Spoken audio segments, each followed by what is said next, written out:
pour régler des choses sur l'avenir ici, et il y aura probablement d'autres représentations aussi qui auront lieu dans le mois à venir. Donc voilà, un petit peu de retard. Je laisse la parole tout de suite à Romain Grosjean qui va un petit peu présenter la manière dont l'éducation au cinéma peut être structurée en région, au niveau régional. Voilà, je n'ai pas grand-chose à dire d'avant.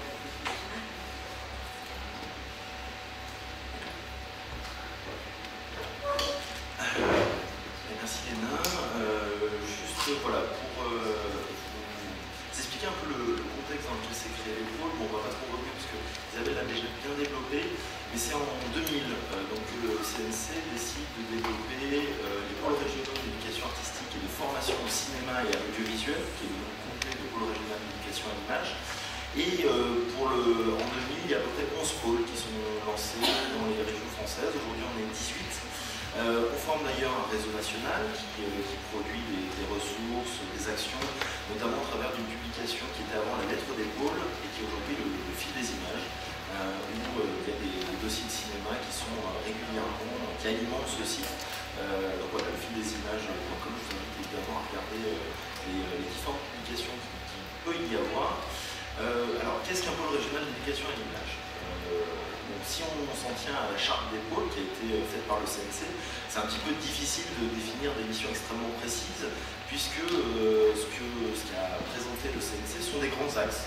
Donc c'est promouvoir, sensibiliser, diffuser le cinéma, travailler sur les différentes formes de transmission, de formation et d'action cinématographique. Mais voilà, on reste évidemment dans des thématiques qui sont assez générales. Donc c'est assez difficile de définir un peu, puisque en plus on est vraiment beaucoup de différentes formes d'ailleurs de pôles qui ne font pas forcément les mêmes actions. Voilà, et donc en fait en 2000, quand le CNC a créé ces pôles régionaux, l'idée c'était de fédérer, qu'il y ait un acteur qui puisse fédérer toutes les initiatives cinématographiques en région. Nous, en Limousin, c'est l'association Brive Média Culture qui a été choisie, à Brive-la-Gaillarde, donc dans un contexte un peu favorable évidemment au cinéma. C'est vrai que Brive n'est pas la capitale de région, mais c'était déjà une petite capitale cinématographique, avec un festival du moyen-métrage, avec une section cinéma audiovisuel, qui était à l'époque la seule de la région, et un cinéma d'art essai, Rex, à Brive, qui avait une programmation reconnue au niveau régional et national. Donc c'est un petit peu logiquement que le pôle régional d'éducation à l'image, les yeux verts. Donc pourquoi les yeux verts? C'est une allusion évidemment à l'œuvre de Marguerite Duras, notamment ses écrits sur le cinéma, qu'elle avait intitulé Les yeux verts. Alors concrètement, quelles sont les actions du pôle Limousin Les yeux verts en région? Évidemment, comme Isabelle vous a expliqué les dispositifs, comment ils s'organisaient, avec évidemment surtout au niveau national et avec l'exemple de Créteil. Alors la région Limousin, déjà il faut préciser que chaque pôle régional d'éducation à l'image a forcément une forme d'intervention un peu différente, liée aux spécificités de son territoire. La région Limousin est une région assez rurale et donc il y a une forte demande justement en appui, en ingénierie culturelle et en coordination. C'est comme ça un petit peu que s'est implantée l'action du pôle autour des dispositifs scolaires. Donc on a en charge le dispositif école et cinéma en Corrèze, dont je vais vous parler, si je peux avoir le...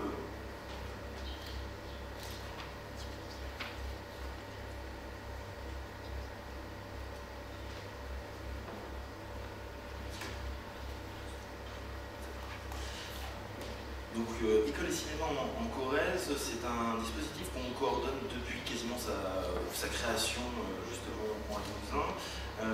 Donc, notre intervention, elle est évidemment sur le choix des films, sur la coordination donc, cinéma, le travail avec les salles partenaires, la participation à la sélection des films, et aussi comme Cinéma 93, on intervient sur un bon nombre d'ateliers qui sont sur différentes thématiques liées évidemment à la programmation de la saison. Je vais essayer de vous afficher justement un petit peu le dispositif.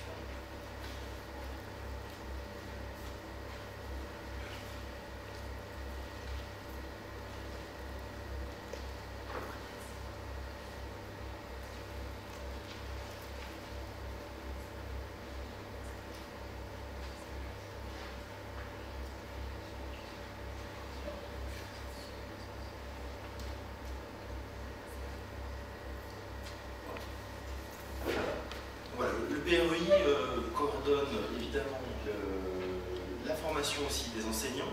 Donc c'est vraiment une question importante parce qu'avant évidemment de prendre la pleine possession de nos missions, le pôle régional d'éducation à l'image du Limousin a d'abord posé la question, mais qu'est-ce que l'éducation à l'image? Ça s'est retrouvé au travers d'un ouvrage voilà, du philosophe et romancier Jean-Paul Chavant qui s'intitule « Éveil du regard ou dressage de l'œil ». En fait, c'est un ouvrage qui a été édité en 2006 et qui posait la question du choix et des politiques publiques de travailler sur l'éducation à l'image, plutôt qu'à l'époque un choix européen qui était plus sur l'éducation aux médias. Voilà. Et on a commencé par essayer de travailler sur qu'est-ce qui fait aussi que un produit culturel est un produit culturel et une œuvre d'art est une œuvre d'art. Et c'est un petit peu ce travail-là qui a guidé nos actions et le développement de nos actions. Surtout qu'on est en plus dans une ère où la réflexion de l'outil parfois est plus importante que le sens de l'image et ce qu'on veut y mettre. C'est comme ça un petit peu qu'on a choisi d'accompagner justement les regards, c'est-à-dire de travailler sur la transmission des œuvres plutôt qu'une éducation aux médias et de décryptage des différentes images. On a travaillé sur le cinéma comme exemple qui permet justement de différencier les différents régimes d'image. Pour revenir un petit peu sur les dispositifs scolaires, on intervient aussi sur collège et cinéma en Corrèze, dont on est le partenaire culturel. Donc ça se matérialise par des interventions ciblées sur des points précis de cinéma. C'est aussi un travail de ressources, évidemment, qui est assez important, donc de production de documents pédagogiques, en plus de ceux qui sont produits par la coordination nationale, sur des spécificités un petit peu régionales. Et enfin, on vient en appui sur Lycéen au cinéma. Lycéen au cinéma cette année de manière un petit peu particulière, puisqu'on va valoriser, Isabelle vous a expliqué qu'il y a un catalogue national dans lequel on peut évidemment faire le choix de ces films. Et avec la région Limousin, en partenariat, nous avons décidé cette année de travailler sur la production des films soutenus.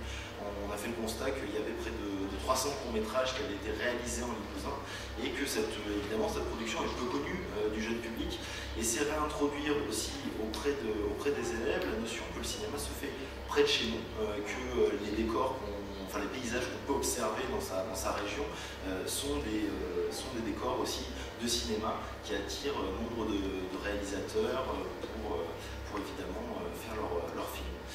Donc c'est un programme de 4 courts-métrages qui a été sélectionné par un comité de pilotage avec des représentants de l'éducation nationale, du ministère de la Culture et aussi évidemment des institutionnels, donc les collectivités, etc. L'idée c'est que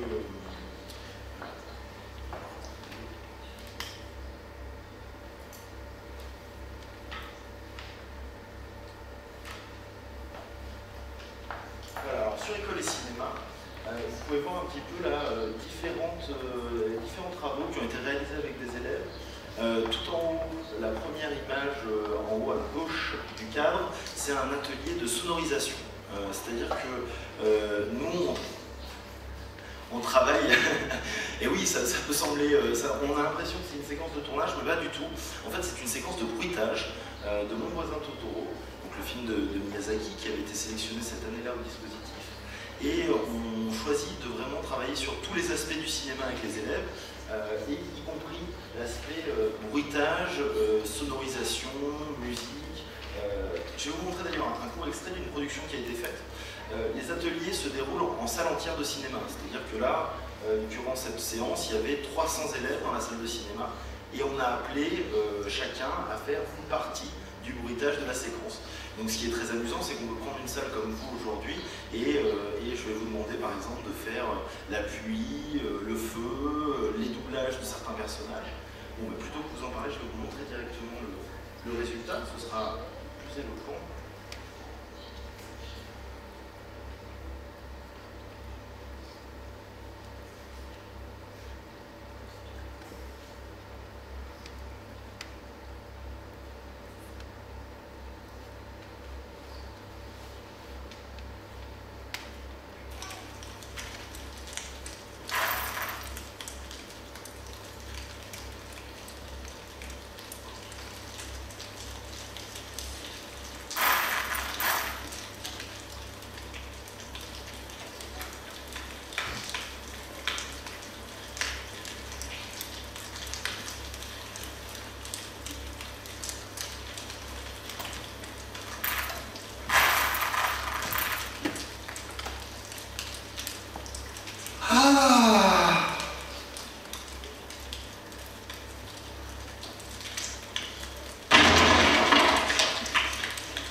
Voilà, donc ça vous donne une idée d'un exemple d'atelier qu'on est capable de proposer. Donc ce qui est intéressant, c'est que le principe de pouvoir faire ça en salle entière, évidemment ça a des commodités évidemment pratiques, ça nous a permis d'intervenir dans les lieux vraiment les plus reculés du Limousin, des écoles qui ont parfois très peu d'accès justement à des actions culturelles. Donc c'est une des formes d'intervention qu'on a trouvées, parce qu'il faut savoir que effectivement on a expliqué tous les partenariats nationaux qui permettent que ces dispositifs existent, mais en région c'est parfois un petit peu plus compliqué. Pour qu'un dispositif, par exemple comme collège et cinéma, ait lieu, il faut effectivement qu'on puisse proposer un transport et des places gratuites pour les élèves. Et ça, en général, donc, ça peut être effectivement les municipalités qui viennent prendre en charge ce coût, mais plus généralement, c'est les conseils départementaux. Voilà, donc nous, on a eu un précédent en Haute-Vienne, qui est l'un des départements du Limousin, où le dispositif a été supprimé, simplement parce qu'un des partenaires, le conseil départemental en l'occurrence, s'est retiré de l'opération, a arrêté de financer les places et les transports, et donc c'est quasiment la mort du dispositif immédiate. Donc c'est pour vous expliquer un petit peu dans quelle fragilité parfois on peut intervenir. Une enveloppe pour une coordination cinéma qui réunit 80% des établissements corréziens, à peu près 10 000 élèves par an, c'est 2 000 €. C'est 2 000 € pour faire tout ce travail, plus des ateliers de pratique artistique. Des ateliers de pratique artistique, en général, évidemment, on essaye de faire intervenir des réalisateurs, des intervenants professionnels. Nous, avec un budget pareil, évidemment, on ne peut pas le faire, donc ce sont les permanents du PREI qui interviennent directement. Voilà, c'est pour vous expliquer un petit peu le contexte financier de ces actions, voilà, qui repose vraiment sur une logique multipartenariale. Et à partir du moment où il y a un des maillons de ce dispositif qui faillit, c'est tout le dispositif évidemment qui est en danger. Donc voilà, mais par contre c'est le seul, heureusement on a réussi que Collège et Cinéma existe toujours en Corrèze et en Creuse. Ça n'a pas été facile puisque par exemple le département de la Corrèze a menacé plusieurs fois de se désengager et on a réussi à valoriser à chaque fois justement les travaux, et c'est comme ça qu'on a pu maintenir ce dispositif. D'ailleurs, aussi, dans le cadre du partenariat culturel, on a fait une étude sur Collège et Cinéma sur les enseignants impliqués dans le dispositif. Tu disais, Isabelle, tout à l'heure qu'effectivement, majoritairement, c'est des enseignants de français ou de lettres qui s'emparent un petit peu des questions de cinéma. Alors, vu que le dispositif est assez bien implanté en Corrèze, on s'aperçoit qu'il y a un équilibre qui se trouve, c'est-à-dire que les profs d'histoire géo, les profs de langue et les profs de matières scientifiques représentent maintenant la moitié des enseignants engagés dans le dispositif. Donc on est assez content de ce résultat parce qu'on s'aperçoit qu'effectivement, le cinéma étant justement un support, un médium extrêmement pluridisciplinaire, donc que ce soit pour parler d'éducation civique ou d'autres disciplines artistiques, on s'aperçoit que de plus en plus ces enseignants arrivent à s'approprier justement ces dispositifs et à les mener dans leur classe. Notamment sur École et Cinéma, sur ces ateliers de sonorisation, on a proposé également une formation aux enseignants. Une formation pour reproduire ce type d'atelier en classe, sans forcément l'aide d'un intervenant extérieur, donc en totale autonomie, avec des moyens extrêmement simples, des trucs de bruitage, et ça permet de créer une animation effectivement sans avoir besoin de chercher un financement supplémentaire, ce qui est évidemment toujours complexe, que ce soit pour les partenaires culturels ou pour les enseignants. C'est vraiment la formation, c'est au cœur de notre action, puisque alors déjà c'est une des grandes missions de la Charte des pôles, mais c'est aussi une nécessité absolue. On s'aperçoit que forcément il y a beaucoup d'enseignants qui sont déjà sensibilisés aux questions de cinéma, qui sont très à l'aise avec ça, et une autre partie qui ne l'est pas du tout. Et il faut savoir que quand même l'éducation à l'image ou l'éducation au cinéma, ça se construit autour de l'école. Il n'y a pas une matière dans le cursus des élèves qui s'appelle cinéma, image. Alors on le traite dans plusieurs matières. Mais donc c'est les partenaires culturels qui impulsent ces logiques et ces projets autour de l'école, grâce notamment à l'appui du ministère de la Culture, dont l'émanation en région sont les DRAC, les directions régionales des affaires culturelles, qui souvent financent à peu près à parité avec les régions, les pôles régionaux d'éducation à l'image. Ça c'est un atelier qu'on a fait dans le cadre des commémorations justement de la guerre de 14-18, qui était un atelier qui mélangeait animation, documentaire et travail sur le montage d'archives par exemple. On a également réalisé une formation autour du montage des enseignants. Là vous voyez en dessous, c'est les nouvelles aventures de Pinocchio, travail d'animation en volume avec des élèves de CE1 et de CE2. Donc ça c'est... Et il y a une particularité aussi qui est particulièrement développée ces derniers temps, c'est les liaisons. On essaye, l'éducation nationale a pour mission aussi d'essayer de faciliter le passage de l'école au collège et du collège au lycée. Donc évidemment les pôles ont été sollicités pour réfléchir sur ces questions, comment faire travailler des élèves d'âge et de niveaux différents ensemble sur des questions de cinéma. Donc on a créé sur École et Cinéma une liaison CM2 6e autour du film Le Tableau de Jean-François Laguioni, et simplement avec un dispositif assez simple qui était de recréer un tableau et après de le travailler en animation. Alors ce qui était un petit peu le côté un petit peu spécial et nouveau de cet atelier, c'est qu'on n'a pas travaillé sur du volume par exemple, ou avec de la pâte à modeler, ou avec du papier découpé. On a animé directement les enfants qui étaient en tableau, justement figés, comme vous voyez sur cette photo en bas, et après on a animé comme ça chacun des films au montage, et pour leur recréer, enfin pour redonner justement une narration qui avait été écrite avec les enseignants et les élèves.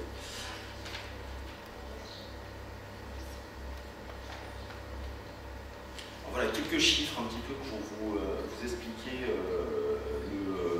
l'impact des dispositifs sur une région. Alors voilà, je vous expliquais un peu le contexte budgétaire. Voici les résultats. Donc ça c'est sur 2013-2014, mais voilà, on est à peu près à 10 000 élèves et on fait un total de quasiment 19 000 entrées. Il faut savoir aussi, donc je vous parlais de la spécificité d'intervention de chaque PREI. Quand je dis PREI, c'est Pôle Régional d'Éducation à l'Image. La spécificité d'accompagnement sur un territoire, c'est aussi prendre en compte sa réalité. Nous, on a un territoire qui est extrêmement rural, avec un réseau de salles qui ne couvre absolument pas tout le territoire. Donc il y a un partenariat très important avec Ciné+, qui est une association qui opère des projections itinérantes. Donc grâce à Ciné+, beaucoup d'écoles qui ne pourraient pas avoir accès au dispositif ont accès avec des projections qui ont lieu dans des médiathèques, dans des salles polyvalentes, mais dans les conditions du cinéma, puisqu'ils sont équipés en numérique, ils ont des projecteurs 4K, en DCP, et voilà, qui permettent aussi un accès à ces œuvres via ce moyen, mais qui n'existe pas partout. Et c'est vrai que ça peut être parfois un vrai problème avec des établissements qui se disent justement avoir une volonté de créer un projet cinéma ou de simplement participer à un dispositif et qui ne le peuvent pas parce que la salle de cinéma est à 200 km ou à 150 km. Donc grâce à Ciné+, on arrive vraiment à couvrir quasiment la totalité du territoire.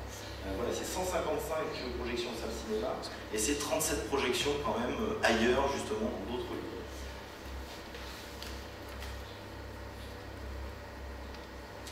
Alors dans les dispositifs scolaires, il y en a un qu'on parle un peu, des fois où on entend beaucoup parler de école, collège et lycée en cinéma, mais il y a aussi les sections cinéma audiovisuel, donc c'est une option qui peut être prise par les élèves de la seconde à la terminale, avec différents modules et surtout après différentes manières d'intervenir. Les élèves ont, par exemple, en terminale, à préparer un film pour le bac. Ils présentent un film pour le bac.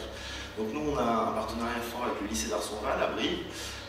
Il se trouve que ce lycée, cette section, a quand même génère énormément de futurs professionnels du cinéma. Notamment le festival de Brive, des rencontres européennes du moyen-métrage, a été créé par un ancien élève de cette section.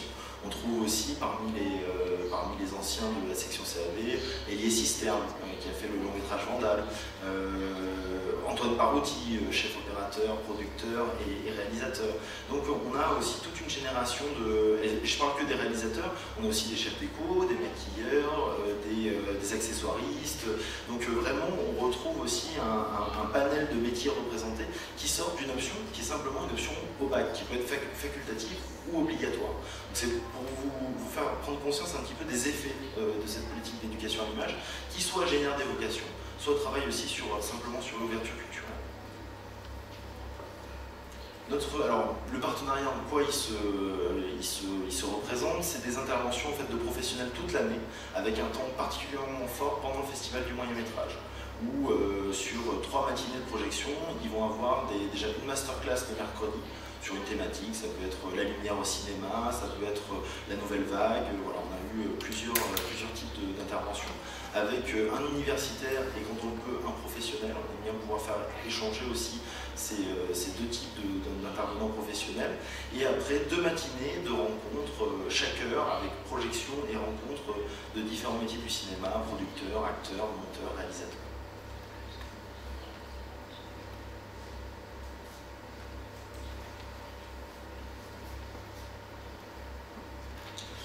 Alors ça c'est pour les autres, c'est la participation du pôle sur les autres dispositifs scolaires.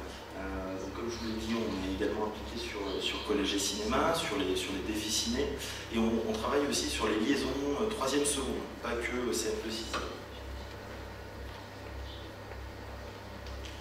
Le pôle régional d'éducation à l'image aussi, c'est un relais pour les coordinations nationales. C'est-à-dire que quand une opération est lancée au niveau national, comme à chacun son Truffaut, qui était une opération lancée par la Cinémathèque française, on s'en empare évidemment en région et on opère aussi des passerelles, des transversalités avec d'autres dispositifs. Comme je vous l'ai expliqué, il y a toujours une fragilité un peu financière dans ces dispositifs et la mutualisation permet justement différents types d'interventions et de densifier les projets, de permettre aussi à plus d'élèves aussi d'être touchés. Dans le cadre de À chacun son Truffaut en Limousin, il y a eu 2 films qui ont été réalisés, notamment une très jolie lettre à Antoine Douanel d'une école d'un des quartiers populaires de Brive, et une rencontre avec Pierre-William Glenn, qui était un des parrains justement proposés par la Cinémathèque. Les élèves sont également partis à Paris à la Cinémathèque pour découvrir l'exposition Truffaut.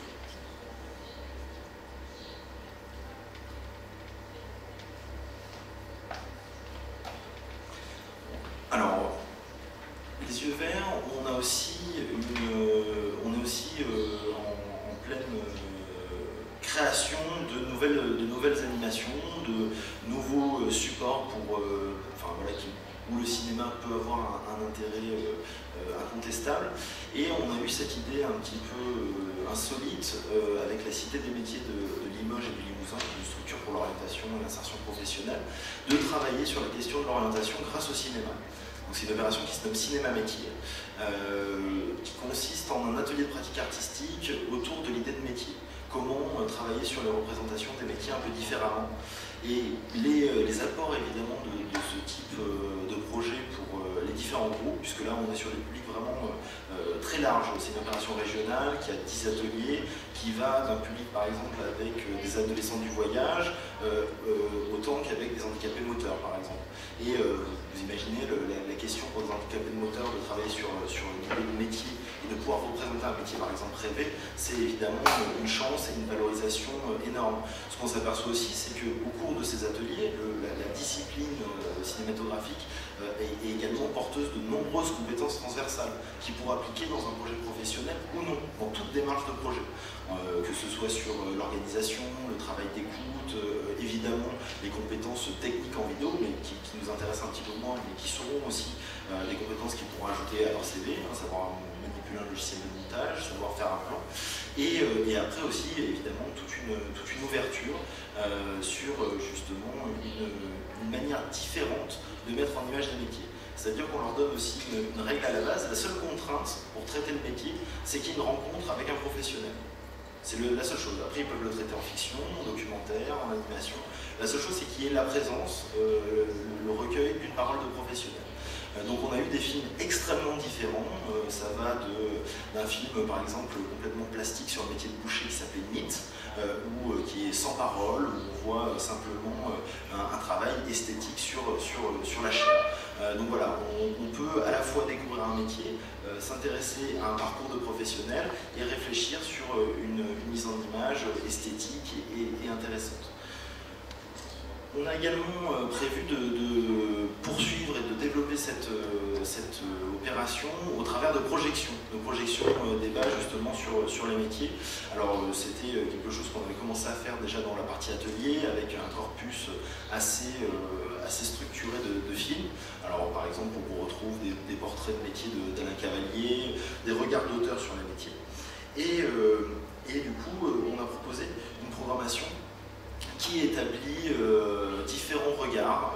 Donc ça peut être la valorisation, ça peut être la sublimation d'un métier dévalorisé, ça peut être les questions d'orientation contrainte ou subie.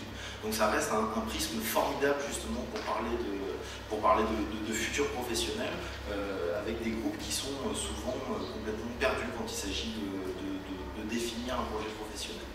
Donc évidemment, ça ne les oriente pas directement vers le métier qu'ils vont filmer. Mais en faisant cette démarche d'investigation, ils vont connaître plusieurs métiers et ils vont aussi s'intéresser à un en particulier et le découvrir avec une perspective complètement différente que celle habituelle proposée par justement les structures d'insertion professionnelle. D'ailleurs, vous pouvez retrouver tous les clips, tous les courts-métrages métiers sur Dailymotion. Vous tapez clip métier de la cité et vous pourrez le visualiser.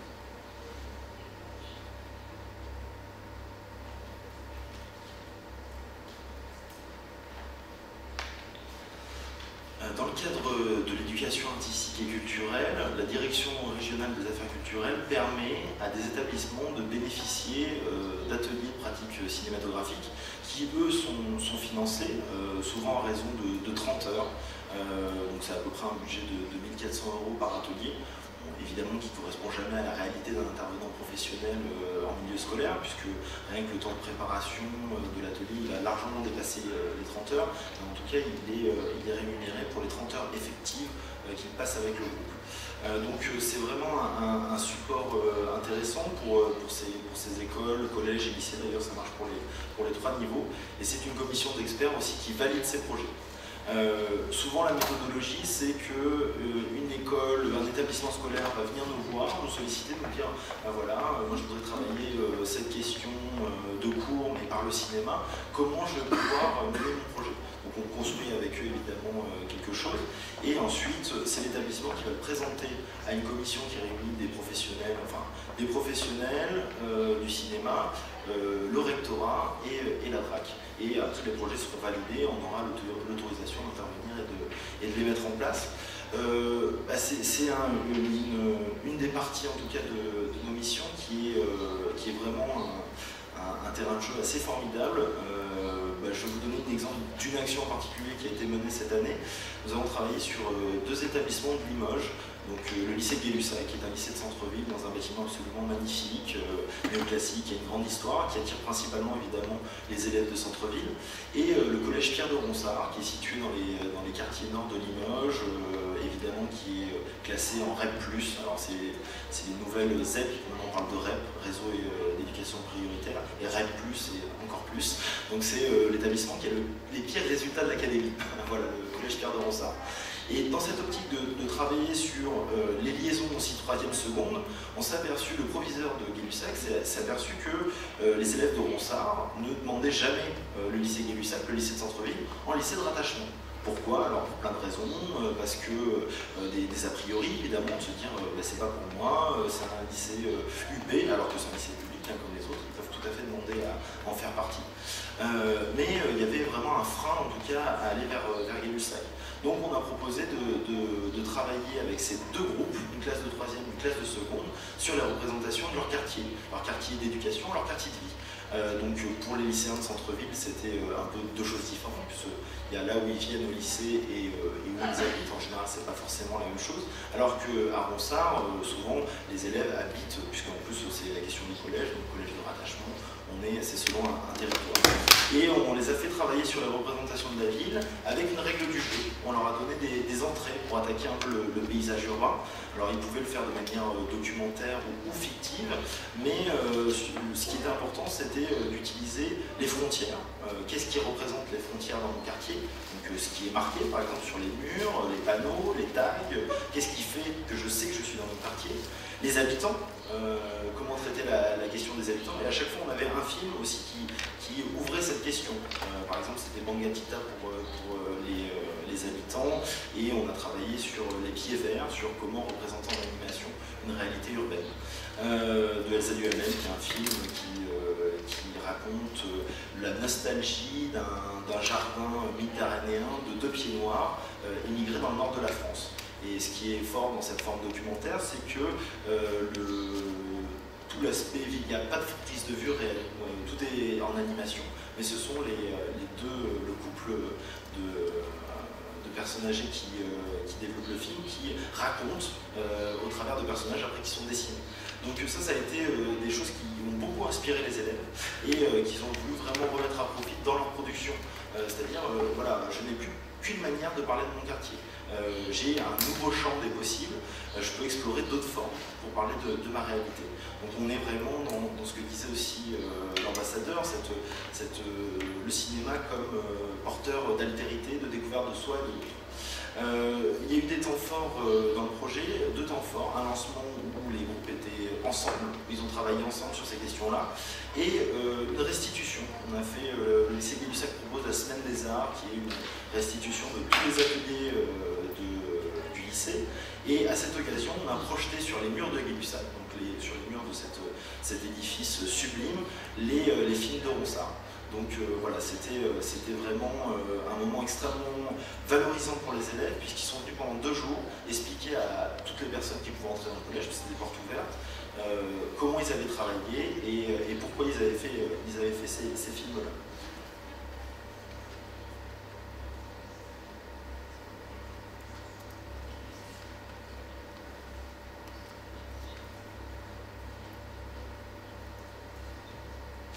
Alors après, les formes d'intervention dans ces ateliers de pratique, elles sont vraiment diverses. Je vous avais parlé tout à l'heure de travail sur le son, sur l'animation.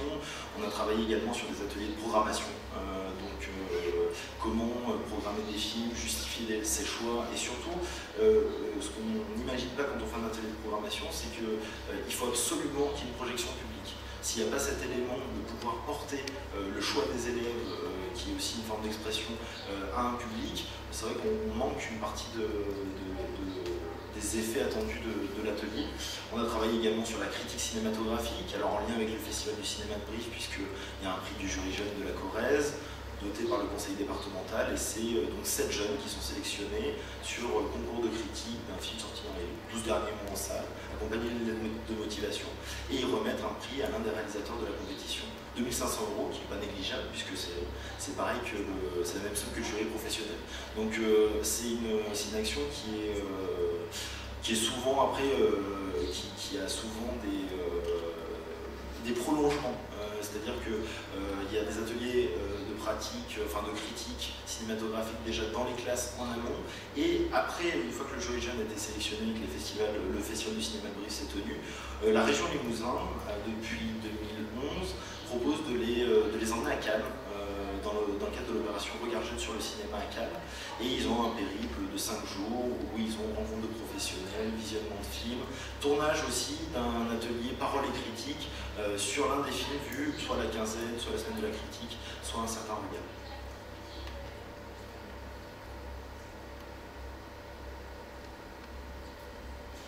Alors aussi, ce qui est assez important, c'est que, je vous parlais tout à l'heure de passerelles entre les dispositifs. Souvent, pour arriver à à faire un atelier de pratique artistique autour, par exemple, d'un film qui a été vu dans le collège ou lycée au cinéma, c'est ce moyen-là qui va être utilisé. C'est-à-dire que nous n'ayant pas la dotation pour pouvoir intervenir sur tous les établissements, on va mutualiser des projets, c'est-à-dire qu'une classe, par exemple, inscrite dans le lycée au cinéma qui travaille sur le film de Gondry, Soyez sympa, prend Bobinet, on va être capable, grâce à cette procédure, de proposer un atelier de réalisation, justement, à la manière de Gondry, sur Soyez sympa, prend Bobinet. Donc vraiment en lien avec les autres dispositifs, qu'ils soient nationaux ou régionaux d'ailleurs.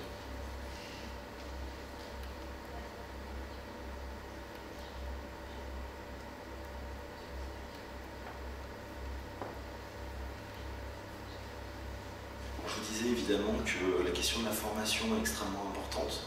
On a non seulement, alors évidemment c'est parfois difficile de créer des formations qui réunissent par exemple 100 enseignants, puisque on est évidemment, ils sont évidemment pas tous égaux, hein. Il y en a qui ont une connaissance du cinéma, d'autres pas du tout.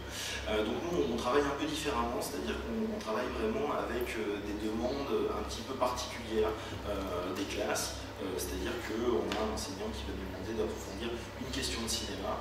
On va faire un atelier pour 15-20 personnes, mais pas plus, pour essayer de travailler justement cette question-là avec eux. Et aussi de leur donner des possibilités d'intervention en classe. Par exemple, aussi on a fait une autre formation sur le son avec Jean-Carl Feldis, qui est compositeur, bruiteur, doubleur.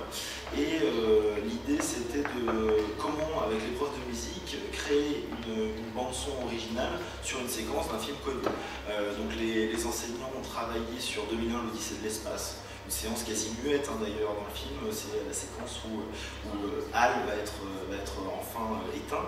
Et sur cette séquence, les enseignants avaient simplement une guitare électrique, une baguette, une radio, un téléphone portable. Comment créer une bande-son avec ça? Et en fait, Jean-Carl Feldis a expliqué aux enseignants comment, avec ce dispositif très très simple, on peut créer quelque chose de vraiment très fort, parce qu'on s'aperçoit que la guitare électrique avec la baguette, on peut faire des sons métalliques qui résonnent très très longtemps. Avec le téléphone portable, les ondes créent tous. D'ailleurs, tous les téléphones portables, d'ailleurs, je vous conseille de le faire. Vous branchez une guitare électrique, vous approchez un téléphone portable, vous allez voir que chaque téléphone portable produit un son différent. Et donc, il y a un son, ça va être un son compacteur, enfin, c'est des sons qui sont vraiment intéressants à utiliser dans une composition musicale autour d'une image. Et avec la radio, donc on peut avoir uniquement des morceaux comme ça de voix qui vont jaillir sur la bande-son. Donc le résultat était assez intéressant, et surtout c'est des choses très très simples que les professeurs peuvent reproduire en classe. L'idée, c'est vraiment de ne pas être sur un raisonnement des outils. Les outils aujourd'hui, les jeunes savent les manier beaucoup mieux que nous. Il n'y a pas de nécessité de former à l'utilisation d'un iPad ou avec iMovie. Tout le monde est capable de faire un film, un pocket film avec son portable. Après, c'est qu'est-ce qu'on veut raconter. Et là, évidemment, c'est là où on intervient de manière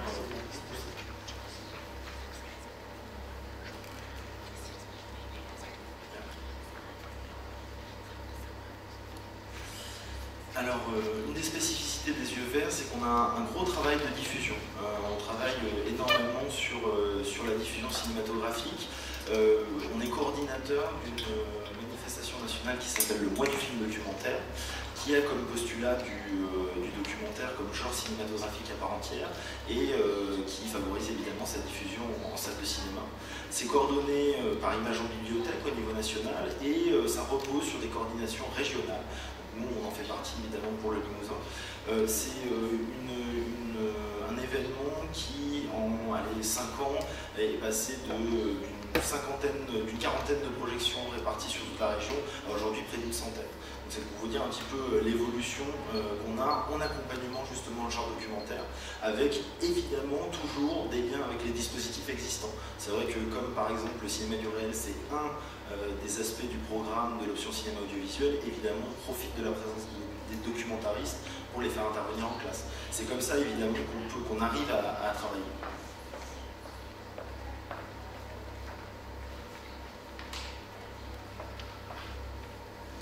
Alors on a aussi le dispositif Passeur d'image. C'est vrai qu'on a parlé beaucoup de dispositifs qui se passaient pendant le temps de l'école. Passeur d'image est un dispositif qui est sur le hors temps scolaire, donc qui s'intéresse effectivement, par exemple ça peut être au travail, ça peut être un public publics de missions locales, de foyers de jeunes travailleurs, mais aussi de centres de loisirs, enfin tous ces publics qui sont captés sur le hors temps scolaire. Donc c'est un des dispositifs supplémentaires qui est rattaché au pool, qui a un coordinateur, et qui évidemment veut intervenir en priorité sur les publics dits empêchés, donc les publics qui ont des problématiques évidemment sociales, d'accès à la culture compliquées. Il y a plusieurs formes d'intervention. Tout d'abord c'est le cinéma en plein air, évidemment. Voilà, s'il y a des gens qui connaissent un petit peu les projections en plein air l'été dans chaque ville, c'est grâce au catalogue Kirnea qui permet à chaque ville de présenter un film. En général, c'est une programmation plutôt familiale pour réunir justement tout le monde, que ce soit sur un territoire, un quartier, une ville. Nous, l'année dernière, sur les projections en plein air, on a fait le pari de faire découvrir en avant-programme des longs métrages proposés par Kirnea, des courts-métrages soutenus par la région.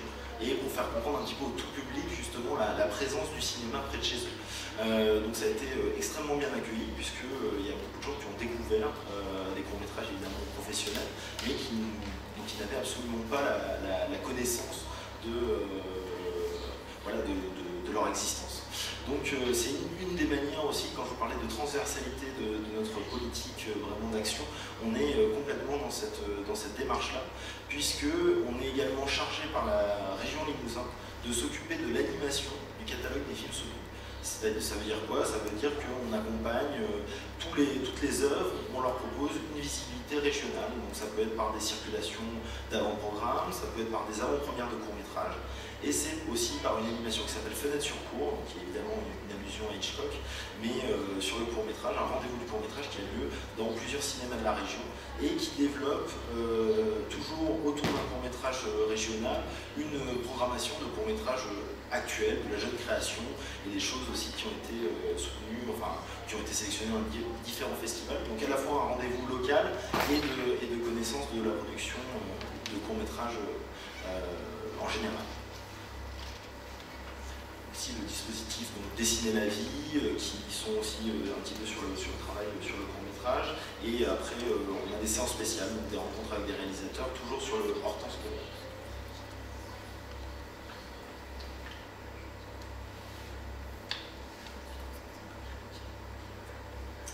Le festival du cinéma de Brive, donc les rencontres européennes du moyen-métrage.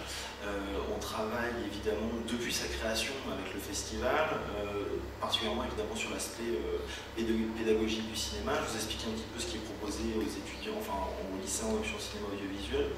On travaille sur tous les niveaux, que ce soit de maternelle, école, collège, lycée, parfois même étudiants. On propose des programmations justement adaptées avec aussi des ateliers. Donc, par exemple, cette année, on avait un ciné-concert on a proposé un ciné-concert original pour les scolaires, qui est une programmation supplémentaire. C'est d'ailleurs un engagement du Festival de Brive d'aller aussi proposer de pas simplement rediffuser quelque chose qui est dans la programmation. On va faire une création pour les élèves, et notamment là c'était pour les écoliers, un ciné-concert autour des films de Max Linder, des moyens-métrages évidemment, et qui a été après accompagné d'une intervention en classe sur justement les réactions des élèves sur cette programmation.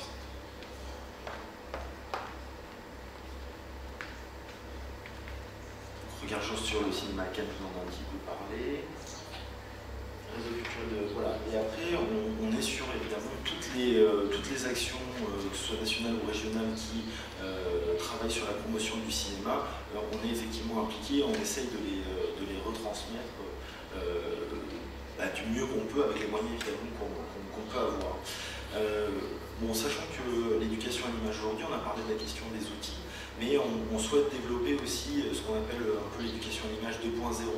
Bon, ça n'a pas vraiment de sens, mais c'est ces nouveaux idées qui permettent de reconnecter l'outil et la pensée. C'est-à-dire qu'on ne va plus être là simplement sur une réflexion où on se dit on peut le faire parce qu'on a le logiciel ou le moyen qui permet de le faire, mais surtout on a un outil qui permet de réfléchir sur le cinéma. Donc dans le cadre du réseau national de l'épaule, il y a une animation qui a été coproduite par 3 pôles régionaux d'éducation à l'image, qui s'appelle la Mashup Table, qui est une table comme celle-ci par exemple, où sont pré-enregistrées des images et des sons, et qui rétablit un rapport physique avec le montage, comme on l'avait avec la pellicule. Maintenant, on peut à nouveau toucher, placer des images sur une table qui vont instantanément être projetées et rétablir un rapport tactile avec le montage. Et la possibilité justement d'utiliser des sons qui ne nous appartiennent pas, d'ailleurs qu'on n'a pas filmé, qu'on a pour écrire quelque chose ou pour raconter une histoire, c'est aussi découvrir comment à partir d'un matériau qui est brut, que ce soit les archives, des extraits de films, on peut recréer quelque chose. Donc c'est un rapport très instinctif aussi au montage, et c'est les choses qu'on souhaite développer. On a aussi, d'ailleurs, dans les pôles régionaux d'éducation à l'image, font ce qu'on appelle des ateliers machinima. Donc c'est des ateliers qui détournent des séquences de jeux vidéo pour créer des histoires. L'agence du court-métrage propose également des outils que nous on utilise énormément. Il y a la plateforme du kinétoscope notamment, qui est voilà, une plateforme assez formidable où on retrouve beaucoup de courts-métrages, et surtout c'est qu'on a la possibilité de travailler sur des corpus de films au travers de questions de cinéma, et chaque question de cinéma peut apporter justement un autre film, et tous ces films sont accessibles et on peut les faire visionner aux élèves dans le cadre d'une convention et d'une inscription à la plateforme. Et ça permet évidemment de faciliter la question des droits, parce que c'est toujours compliqué d'acheter des droits pour une projection qui va servir uniquement pour des scolaires. Grâce à cette plateforme, on est capable de le faire.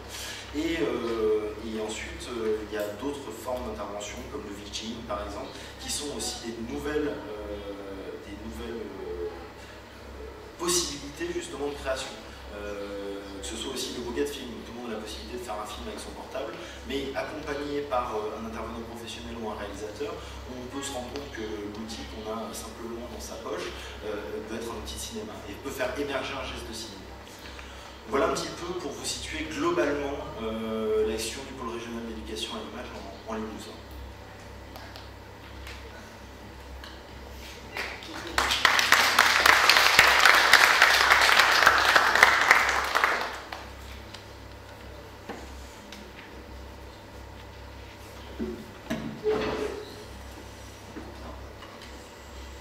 Comme vous avez pu le constater, voilà, le travail qui peut être fait au niveau régional est absolument gigantesque, on va dire. Le nombre d'actions, le nombre de jeunes touchés, le nombre d'enseignants, le nombre de possibilités d'aborder le cinéma est vraiment très très large et très riche. Alors il faut quand même resituer deux, trois choses peut-être. C'est qu'en France, de manière générale, l'éducation au cinéma est aussi située dans ce qu'on appelle le secteur commercial. On parlait tout de suite des droits d'acquisition des films en évoquant une plateforme numérique qui s'appelle le Kinétoscope, qui est une plateforme qui a été créée par l'agence du court-métrage, donc une agence qui achète les droits de nombre de courts-métrages en France, et qui est donc un distributeur de courts-métrages, et qui donc les met à disposition de ces actions d'éducation au cinéma. Mais en général, de manière globale, on est dans le secteur commercial, c'est-à-dire que lorsque les jeunes vont voir des films dans les dispositifs qu'on a évoqués ce matin, école et cinéma, collège et cinéma et lycée apprenti au cinéma, ces séances se déroulent en salle de cinéma. Ça, c'est une vraie volonté au niveau français, c'est-à-dire c'est l'idée de créer directement un lien entre le cinéma et la salle. C'est-à-dire qu'on pense qu'il faut vraiment créer un rituel. Pour que les jeunes aillent au cinéma, deviennent des spectateurs, il faut qu'ils fréquentent déjà le lieu. Et dans les formations, je pense qu'Isabelle l'a évoqué ce matin, on fait en sorte que aussi les enseignants, les élèves rencontrent les exploitants des salles.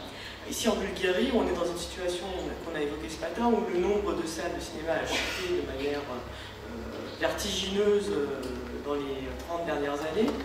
Il reste très peu de salles finalement qui voilà, ont une programmation qui peut éventuellement soutenir l'éducation au cinéma. Donc effectivement, il y aura un travail à faire ici au niveau national aussi pour resensibiliser les salles en disant aussi qu'en faisant ce type d'action et en participant à ces actions, ils sont en train aussi de préparer en fait, leurs futurs spectateurs. Voilà, ça c'est une première chose.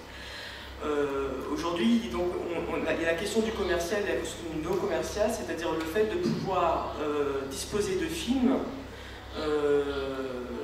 et de créer des projections qui sont non payantes, on va dire. puisque dans le système français que je viens d'évoquer, les projections sont payantes, et l'idée aussi dans le système français c'était de soutenir les salles. C'est-à-dire qu'en réalité, le nombre de salles qui sont impliquées dans les dispositifs au niveau régional, on l'a évoqué, ou même au niveau national, est assez important. Et malgré tout, même s'ils perçoivent une recette minime, finalement ça soutient leur activité et un secteur d'exploitation. Donc c'est aussi une réflexion à avoir quand on met en place ce type d'action.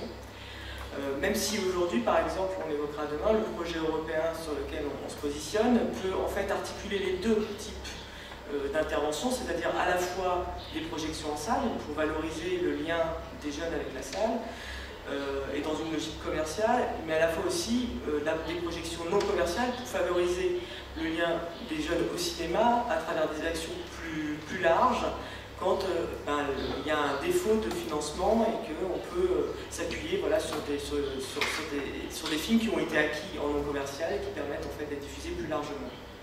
Ça, c'était une petite précision.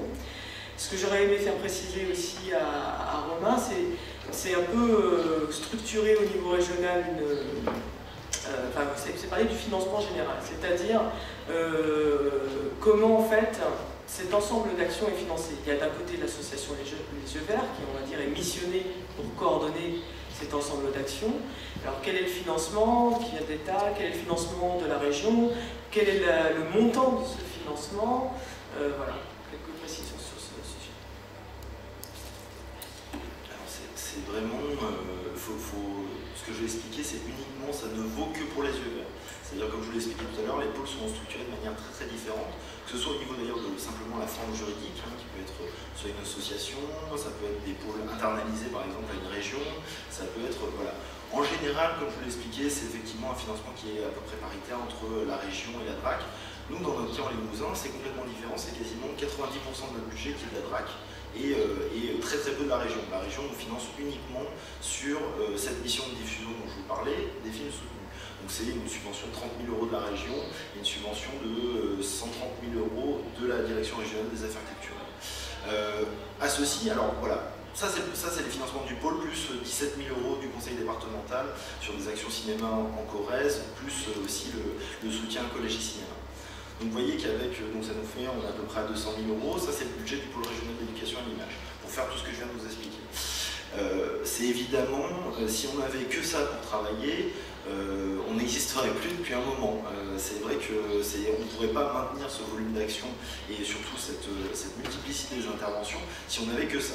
En fait, ce qui s'est passé, c'est qu'à Brive, à la base, l'association porteuse est le centre socioculturel de Brive, et que grâce à la mutualisation entre évidemment la structure, le lieu qui nous est apporté par la ville de Brive, et les personnels type accueil, bibliothécaires, etc., qui sont mutualisés entre le pôle et le centre, dans le cadre d'une convention multipartenariale qui va être d'ailleurs signée là à la fin de l'année et qui va enfin réunir justement tous les partenaires sur le projet pôle et centre. Mais ça n'a pas toujours été le cas. Pendant des années, la ville de Brive n'a jamais voulu entendre parler du pôle. Ils disaient non, on finance que le centre socioculturel et on veut que ce soit bien séparé, qu'il n'y ait pas d'interaction entre les deux. Sauf que quand ils sont aperçus que, évidemment, la ville de Brive était largement bénéficiaire des actions du pôle, ça a un petit peu réfléchi et du coup, maintenant, il y a un fléchage justement sur les actions du pôle. Mais simplement, si on n'avait pas la mutualisation de ces deux missions, on serait incapable d'en faire aucune des deux en fait. Parce que pour être vraiment concret, là, la coordination, toute l'ingénierie, je ne parle pas de tout ce qui est communication, mais toute l'ingénierie de ces actions, c'est un poste et demi. Voilà. Une personne alors, et un équivalent temps plein. En même temps, c'est vrai que si on parle d'une seule région, et pour le public bulgare, ça paraît sans doute extrêmement considérable, ces sommes, c'est-à-dire près de 200 000 € annuels, vraiment dirigés sur l'éducation au cinéma. C'est sûr que c'est un investissement considérable, mais c'est aussi lié à toute une tradition française, à une histoire, qui fait que je pense que s'il y a un engagement aussi fort, c'est qu'il y a vraiment le sentiment qu'il y a un impact derrière. Et que cet impact, on l'a évoqué ce matin, c'est qu'on a une remontée des salles, enfin des entrées en salle, et qu'on pense que les deux sont vraiment liés, et que ces remontées en salle, en fait, ont un deuxième impact sur l'économie du cinéma en France. Donc, évidemment, c'est un investissement qui paraît considérable, mais il faut l'entendre aussi dans une globalité, c'est toujours la difficulté qu'on a. Donc faire comprendre, évidemment, pourquoi engager toutes ces sommes au niveau négatif, c'est quelque chose qui ne va pas forcément être facile, parce que c'est quelque chose qui se construit très, très progressivement. Oui, pour... Je ne sais pas s'il y a des questions. Je voudrais juste dire un mot sur ce que tu viens de dire, Léna, parce que c'est intéressant, mais sur aussi le pôle est vraiment aussi une interface dans le réseau régional. Et effectivement, il y a l'impact économique, hein, que ce soit pour les salles de cinéma, mais aussi pour les réalisateurs, par exemple, qui restent en région, qui ne sont pas forcément que sur Paris, pour les intervenants, pour la vie des films, évidemment. Puis après, il y a tout ce qui est inquantifiable.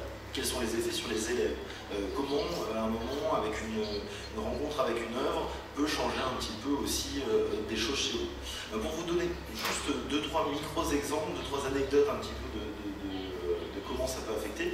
Par exemple, on travaille avec les élèves décrocheurs sur des ateliers de pratique artistique. On a fait un atelier pendant 2 ans. C'est-à-dire que ces élèves décrocheurs qui étaient complètement sortis d'une filière classique, qui n'arriveraient jamais au bac, qui n'accéderaient pas au lycée, on en a 5 sur un groupe de 20 élèves qui reprennent une filière générale grâce à cet atelier. Et ils le disent clairement, hein, ils disent moi c'est ça qui m'a redonné envie de travailler, qui m'a reconnecté aussi, qui m'a rendu assidu. Et par exemple sur Cinéma Métier aussi, moi j'ai quelqu'un dans l'équipe qui fait maintenant, qui a trouvé une voie dans le cinéma et dans la vidéo et qui travaille pour le pôle notamment sur l'aspect production de ressources pédagogiques. Alors imaginez que ça à peu près sur tous les ateliers on a 1 ou 2 cas comme ça. Est-ce qu'il y a des questions?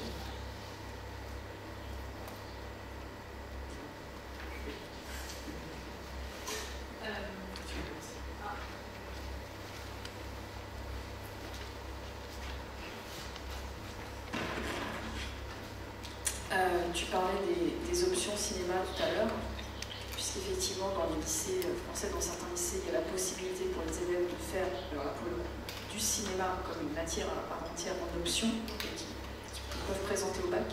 Et tu disais que dans la section du lycée d'Arsonval, c'est ça? Oui. Ce qui était spécifique, c'est qu'il y avait beaucoup d'élèves qui ensuite devenaient des professionnels du cinéma. Y compris dans les aspects les plus techniques, le maquillage. Il y avait le maquillage, le déco, réalisateur, scénariste. Et c'est vrai que c'est pas du tout le cas de toutes les options. Alors, pourquoi cette spécificité à ton avis? Disons que, comme j'expliquais un petit peu dans le contexte de création du pôle, on avait une offre cinématographique à Brive qui était assez large et assez développée, notamment sur le cinéma d'auteur. Et après, c'est vrai que aussi le Festival du cinéma de Brive a accompagné aussi toute une génération de ces auteurs-là et qui a permis aussi peut-être de les faire réaliser ces carrières-là. Mais bon, c'est vrai que ça tient à la fois aussi à ce partenariat entre le Rex, le pôle, le festival, qui a énormément développé le cinéma, et aussi un lycée qui est vraiment tourné sur les options artistiques et culturelles. Au collège, à Arsonval par exemple, on a 70% des élèves qui ont une option artistique dans le collège. Et au lycée, ça se retrouve. On s'aperçoit que 60% des élèves qui ont choisi une option soit art plastique, soit cinéma, continuent dans des études d'art. Donc voilà, c'est les données. Après, on ne sait pas exactement combien de ces jeunes sont devenus des professionnels. On a quelques exemples comme ça, qu'on va valoriser d'ailleurs, parce qu'on voudrait aller plus loin et avec le proviseur de cet établissement, créer une prépa visuelle justement qui n'existe pas dans la région pour pouvoir accompagner un petit peu plus longtemps ces jeunes générations de cinéastes. Donc je pense que le succès tient aussi peut-être de là et d'un travail vraiment de proximité en fait avec ce lycée. Et une ouverture, parce que comme je le disais tout à l'heure, parfois l'éducation de l'image ça se construit à côté de l'école. Et là, vraiment un établissement qui l'a complètement intégré dans son projet d'établissement. Et ça c'est un appui considérable.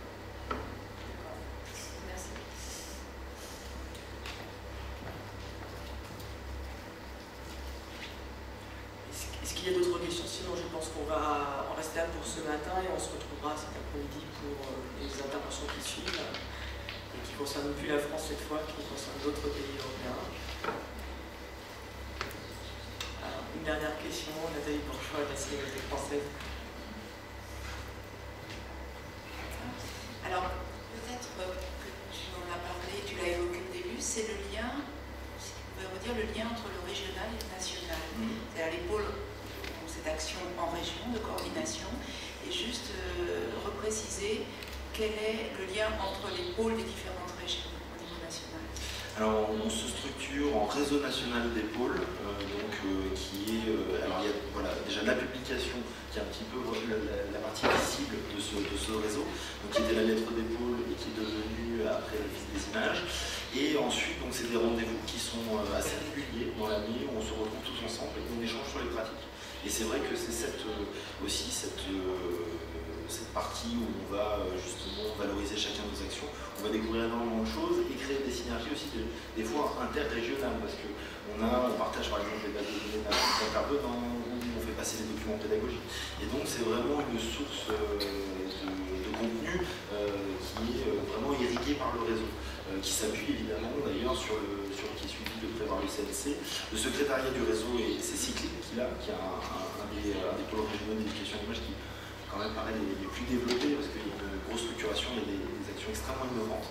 C'est comme ça que se manifeste la collaboration nationale des pôles, évidemment en partenariat avec les grandes instances nationales de l'éducation à l'image. Et alors je ne sais pas si c'est toujours le cas, mais à une époque, les pôles avaient aussi une spécificité nationale. C'est-à-dire non seulement la coordination régionale, mais tel pôle pouvait rassembler tout ce qui concernait l'édition, les outils pédagogiques. Est-ce que ça, c'est valable pour tous les pôles en région? Alors, c'est pas valable pour tous les pôles, et d'ailleurs, c'est des choix, hein, vraiment. Donc, nous, on est très axé effectivement sur notre territoire. Il y a des pôles qui sont tout à fait sur le travail national. Je parlais de Cyclic, qui est vraiment l'exemple le plus parlant. Mais on a aussi la CAP, le pôle Picardie, qui fait énormément de choses pour le réseau et au niveau national. Donc, qui produisent par exemple, je parlais tout à l'heure d'éducation d'image 2.0, c'est un petit guide que a produit la CAP à destination de tous les acteurs justement qui seraient intéressés par le projet cinématographique. Voilà, pour en citer que deux. La CAP, c'est le pôle régional d'éducation d'image de Picardie. Donc après, je ne sais plus l'acronyme, Association pour le cinéma.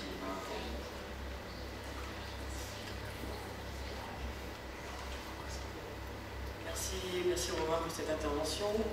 Je vous invite à nous retrouver à 14h30 pour la suite. Voilà, merci beaucoup.